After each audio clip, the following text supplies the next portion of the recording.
क्या तो खुशी मिली राजा जी के कोठा में। कार्तिक भैया राजा जी के कोठा में उठ जब साथी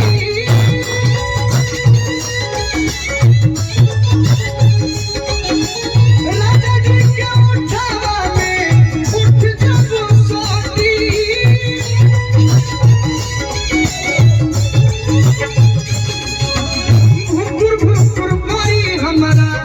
दिलवा की बाती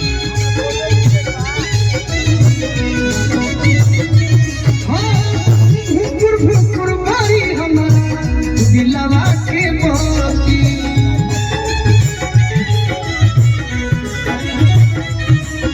कहता है और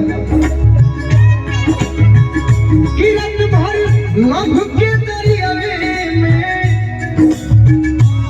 हे भगवान जी हमार दिल के बात सुन ली आज जो मन में मनोकामना बा आज पूरे कर दी।